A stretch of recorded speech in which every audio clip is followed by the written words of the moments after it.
I have a master's degree. What do I have a master's degree in? Communications. So, that's not a joke. I actually do have a master's degree in communications. The results of the degree have not been very impressive. It doesn't seem like a lot of companies particularly care about the degree. Before I begin, I want to clarify that this is not financial advice, and I'm not saying college is always a bad decision or that anyone should avoid it. College has, I guess, helped many people build successful careers, and some degrees provide a great return on investment. I'm also not trying to blame my specific school or degree program. The issues I'm discussing are much broader and reflect challenges facing higher education and the job market as a whole. This video is simply about my honest experience and the larger conversation around the expectations, costs, and realities of getting a college degree. Blah blah blah. I do want to be honest and share my experience about university and talk about some of the issues. I started at community college after high school. I did 1 year there. I didn't know what I wanted to do. I wasn't particularly motivated, honestly.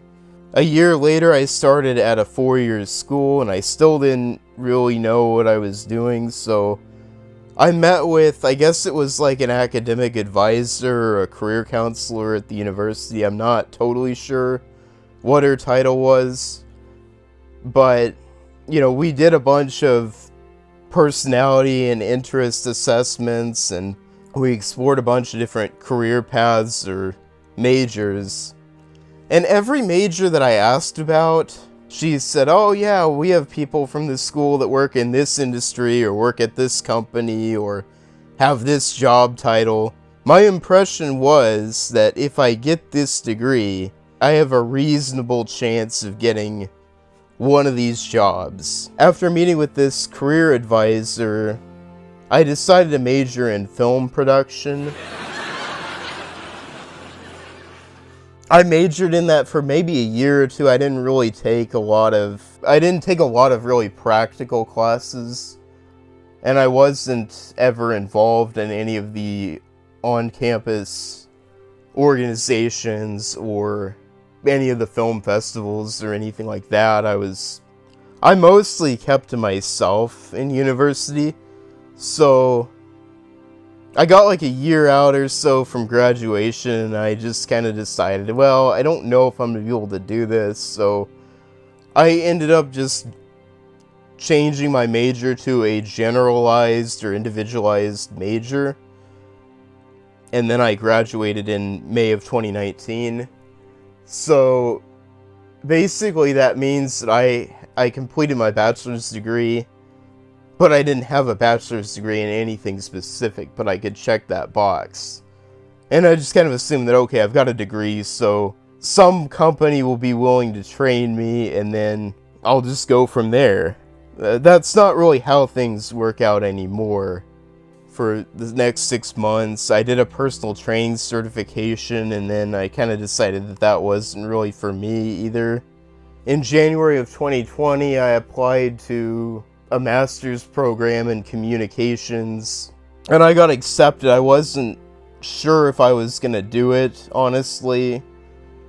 And then the whole world pretty much got shut down, so then I just decided, you know what else is there to do? It was mostly online for a few years because of the lockdowns. I ended up only taking a couple of in-person classes. I really saw that I needed to build some kind of professional network, and I needed to be more involved on campus. And that was what my plan was, and to really seek out a lot of the help from like the faculty. But it was pretty much all online. I only got to take a couple of in-person classes, so I never really got the connection and the help that I was wanting to get. I was mostly just completing assignments and then getting my grade and moving on from there. So I did graduate in December of 2023 with my master's in communications. I did get to take a couple of film classes in that program as electives, which was nice, I guess, but it was mostly theoretical, like academic type of papers that I had to write throughout most of the program. I completed that. I'm still figuring things out, and I'm doing some certifications online. But the results of having gone to university, I haven't really worked any jobs that I couldn't have done with just a high school diploma. I'll put it that way. So now on to the more broad issues. Nowadays, you have all these videos on YouTube and TikTok about, oh, I did my degree and I can't find a job, and college is a scam, and people will say all these different things. I think the information's become more widespread about college, and I'm not necessarily saying that it is a scam. Why do people go to college? It's what all of the adults in our lives told us to do, like our parents, teachers, guidance counselors, anyone else. We are all told, like, your high school diploma is not going to get you a good job. You have to go to college if you don't want to be homeless or something. Spare change, ma'am. Other reasons? Well, there's a lot of fun activities and interests on campus. There's the parties, there's meeting people, making friends, independence from parents. You just get a lot of people together who at least theoretically share some kind of common interests, like whether it's filmmaking, art. It doesn't matter, I mean, anything. Advocates for college will also point to higher lifetime earnings on average among college graduates. Much of this data is on older generations who were able to establish careers when a college degree was less common. How the heck could we predict how much an 18-year-old today will earn over the course of their lifetime? Marketable degrees undoubtedly bring this average up. College graduates may also have increased pressure to earn more money than non-college graduates due to student loan debt. Also, this data may be correlational and not causational. Maybe people who are motivated to earn money are more likely to pursue college due to the supposed wage premium. College students may also have greater family support and social networks from the start compared to those who do not attend college. Also, the college premium is not guaranteed. Plenty of college graduates are unemployed, which we'll get to later, but the successful college graduates bring the average earnings up. Some degrees actually do have a good return on investment, too. They can point to these success stories, people that have high-level jobs in media or are CEOs of companies or anything like that. They can point out a lot of these people, especially through like the distinguished alumni. And another appeal to college is being able to get support from faculty and peers. You can collaborate on projects with people around you. You have your professors who at least theoretically have some expertise in the field or area of study. If nothing else, for a future job, you've proven that you have the ability to show up, meet deadlines, probably speak and write proficiently at least. All of that sounds good. I mean, it's pretty tough to get a job with upward mobility or good pay without prior experience. So the idea being that getting this degree can qualify you for higher level jobs or jobs with growth and upward mobility. So now what are the downsides? Well, a lot of the time the student isn't ready at age 18 or 19 to make these lifelong decisions. I certainly wasn't. Some people maybe are, but a lot of us aren't. This is backed up by how a third of bachelor's degree students change their majors at least once. There's also the cost. Student debt. I think the average person who owns student debt in the US owes like $40,000 almost. College also used to be a lot cheaper, even adjusted for inflation. There's the time, 4+ years of your life to earn a bachelor's degree, and I think it's above half of recent college graduates are unemployed or underemployed. So it's basically a coin flip on if you even get a job in your field. There's also expectations and disappointment. When you get the degree, you did it because you did it at least partially because you thought that it would give you better opportunities. And that's not always the case. And then, not every college degree has employment prospects. My degree, communications, ranked 10th on this list with a 53% underemployment rate. Wahoo. You know, I knew a lot of people that believed that they were going to become Hollywood screenwriters or producers or news anchors. They thought they were going to get those jobs if they just completed the degree. And I don't think that too many of them ended up in those jobs that they theorized that they would get. The issue is that a lot of people at age 18 or so, they have these big dreams, and the university is happy to sell them a degree and say, hey, if you get this degree, you at least have a reasonable chance of getting one of these jobs that you want. A lot of these universities will have stats about, oh, our graduates have a 99% success rate after graduating within the first 6 months or year. And you might want to check the fine print on those stats, because your idea of a success might be different from their idea. I took a retail job after graduating with my bachelor's degree, a part-time retail job a month after I graduated, and that counts as a success because I got a job. It doesn't matter for a lot of these stats on if the job actually requires a college degree or if I could have done it out of high school, because I could have done it out of high school. So just be aware, check the fine print on some of those claims. Degrees no longer stand out. You have all this degree inflation. Less than 20% of American adults in 1990 had college degrees. Today that's around 40%. So the degree no longer stands out. You have a lot more people, the supply went up, the demand really didn't increase. In fact, with AI, it's arguably decreasing. You can have ChatGPT write a paper in a few seconds that would take a student hours before. So they basically trained us to be large language models, and then ChatGPT can do most of what we did in college with fewer grammar and punctuation errors. Employers can use AI to outsource a lot of entry-level grunt work. It's cheaper and it doesn't need bathroom breaks.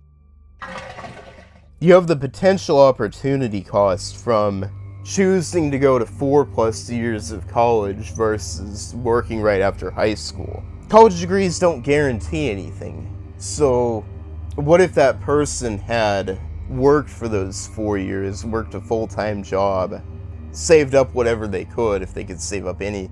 At least they weren't spending tens of thousands of dollars or going into debt while not making any money off of their studies. Some of the older generations, such as the boomers who told everyone to go to college, often miss the fact that a college degree no longer grants the opportunities it once did, and the education itself has gotten a lot more expensive. A college degree and a firm handshake no longer ensures a stable career.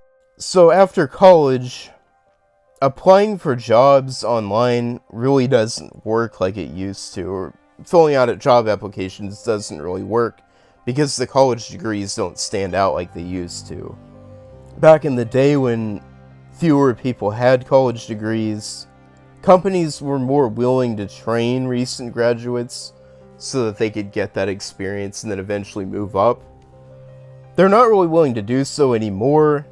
A lot of these online job platforms, they're infested with ghost jobs, with entry-level roles requiring 3 to 5 years of experience. A lot of the time, they're not even hiring people, they just put it out there for compliance laws. Or they are hiring internally or through a referral and just legally have to go through the motions and interview candidates.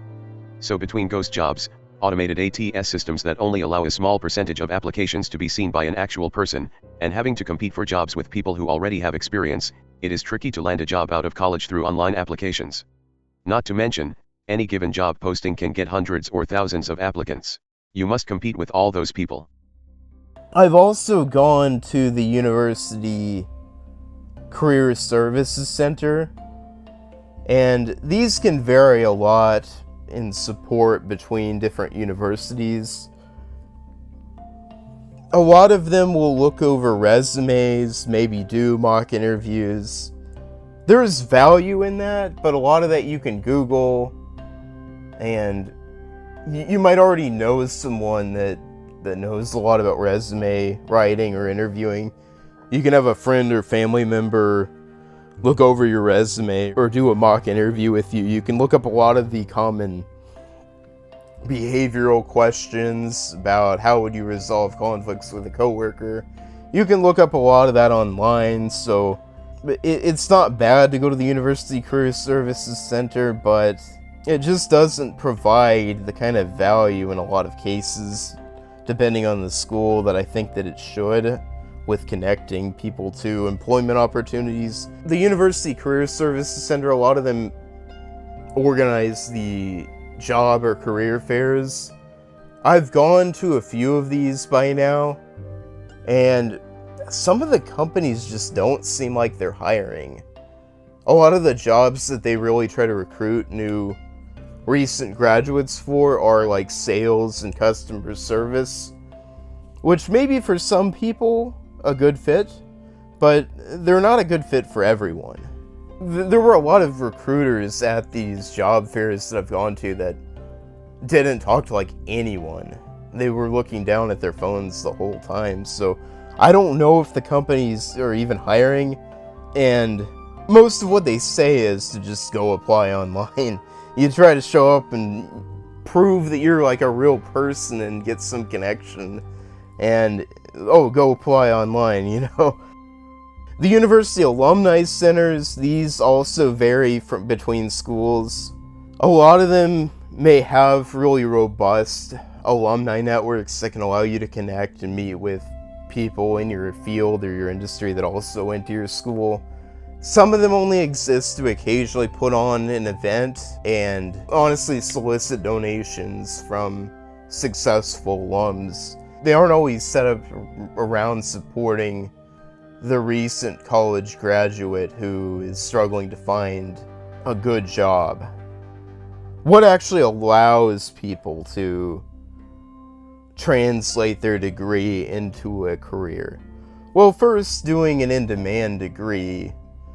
This seems to mostly be limited to healthcare at this point, but there have been other degrees like engineering, accounting, that were very marketable degrees. And honestly, another thing that works is nepotism and networking. It's who you know, not what you know in a lot of cases, or who you're related to. So if you're able to go out there and go to networking events, I guess they might be worth considering. Or there's online communities. You can reach out to people on LinkedIn who are working in the industry that you want to work in. Schedule informational interviews. I don't know how well these really work, but it's probably better to know some people than to not know anyone. A lot of the people that can just put themselves out there and talk to people tend to get a lot of opportunities, even if they aren't the most talented person out there. Some estimates suggest that as high as 70 to 80% of jobs are never posted online, though the actual number is probably a bit lower. This is the hidden job market. It's all about who you know, not what you know, and this could be the biggest value of doing an internship in college. Meeting people within the industry may be more important than the experience of being the intern making coffee for everyone. Also, this option is not for everyone, but being willing to relocate for work, if you're willing to move halfway across the country or to another state, you're gonna have a lot more opportunities than if you stay locally. Now, I'm aware of the problems with that, and companies have pulled the rug out from underneath recent hires who moved all the way from one side of the country to the other just to lay them off or rescind the offer. You know, keep that in mind. And the other thing is just luck. Sometimes people will defy the odds, and they'll apply for a few jobs and get something. For people who graduated from college and are still struggling, what options are out there. We can't fall into the trap of the sunk cost fallacy and say, well, you know, I did a 4-year degree, so I've got to get a job in this industry or this field, and it might not really be what you even want. A lot of the time, pivoting careers is necessary, looking into what careers are in demand or accessible, and this might require getting new certifications online, or sometimes it even involves going back to school. This will really depend on what the job that you want is, and then what the qualifications are to get into it. I myself am working on some certifications online. Was my master's degree worth it? Honestly, not really. I wouldn't say that I regret it. It was what it was. I accept that I did it. But I don't really expect that it's going to give me a lot of value in my career. So, what do you think about college? Did you go, or did you drop out? Did you complete your degree? Did you not go to college at all and pursue a trade or some other certification or job? Let me know in the comments. Goodbye. Now, enjoy the last minute or so of Minecraft gameplay footage, as I finish my invasion of a woodland mansion.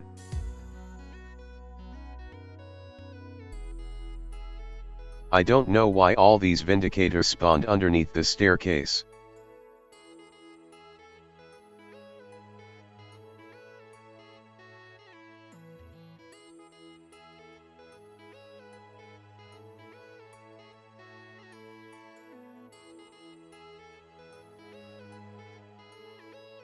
The boat trick always works because these mobs always fall for it. They just think we're going on a boating adventure, but does it look like there's a body of water nearby?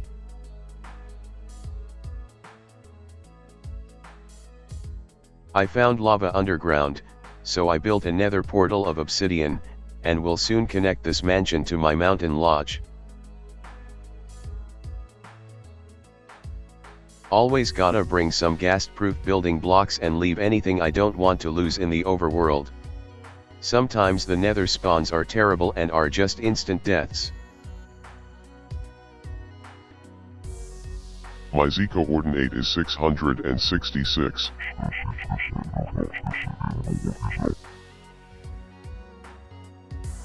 Could have done better with the spawn, but at least I'm safe in this cave.